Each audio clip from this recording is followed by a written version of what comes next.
নমস্কার বন্ধুরা, আজকে আমি একটা খুব সুন্দর রেসিপি নিয়ে এসেছি। আলু বড়ি ডিম। এখানে দেখো একটা ডিম নিয়েছি, কড়া বড়ি, একটা পেঁয়াজ, রসুন, অর্ধেক পেঁয়াজ, একটা আলু ছুলে নিয়েছি। একটা কড়াই বসাই দিচ্ছি। কড়াইতে দিয়ে দেবো আমি তেল। কড়াইটাকে তেল দিয়ে ভালো মতন গরম করে নেব। দেখুন আমি তেল দিচ্ছি। আপনাদের যদি ভালো লাগে একটা লাইক করে সাবস্ক্রাইব করে দেন, একটু মনে আগ্রহ বাড়ে নতুন নতুন ভিডিও ছাড়ার।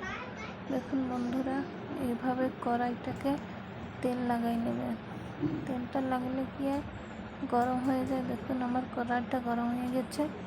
সেই ডালের বড়ি কড়া দিয়ে দেবো। এখনই ডালের বড়ি কড়া দিয়ে লাল লাল করে ভেজে নেব, বেশি ভাজবেন না বন্ধু। এখন আমি দিয়ে দেবো আলু কুচানোটাকে লাল লাল করে ভেজে নেব। লাল লাল করে ভেজে এখন আমি ডিমটাকে দিয়ে দিয়েছি। ডিমটা ভাঙানো আমি দেখাতে পারি নাই, ডাইরেক্ট কড়াইতে দিয়েই আপনাদের দেখাচ্ছি।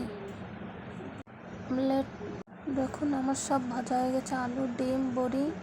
এখন আমি জিরে দিয়ে দেবো কটা। জিরে দেওয়ার পরে জিরেটা কালা হলে,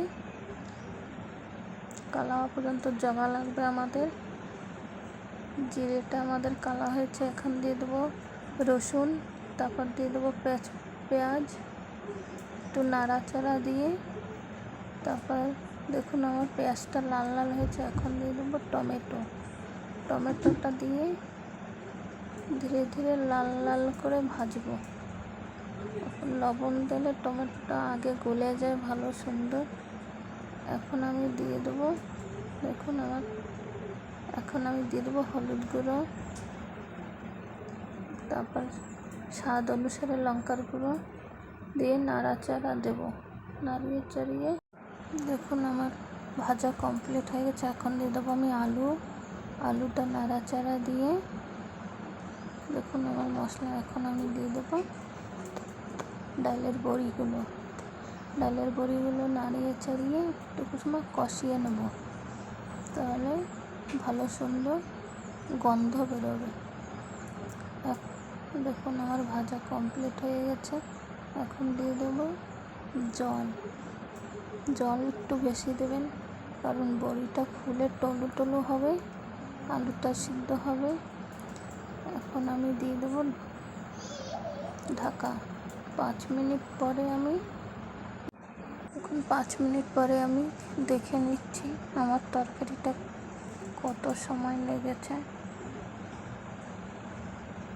আমার আলুটা সিদ্ধ হয়েছে নাকি দেখুন আমার আলুটা সিদ্ধ হয় নাই। আরও ঢাকা উঠে দেখুন আমি ডিমটা দিয়ে দিয়েছি। ডিমটা দেওয়ার পরে দেখুন আমার তরকারি প্রায় হয়ে গেছে। এখন আমি দেখুন কত সুন্দর কালার এসেছে। আমার তরকারি হয়ে গেছে। আপনাদের যদি ভালো লাগে বাড়িতে আলু ডিম বড়ি দিয়ে তরকারি রান্না করে খাবেন, আর একটা সাবস্ক্রাইব করে দেবেন।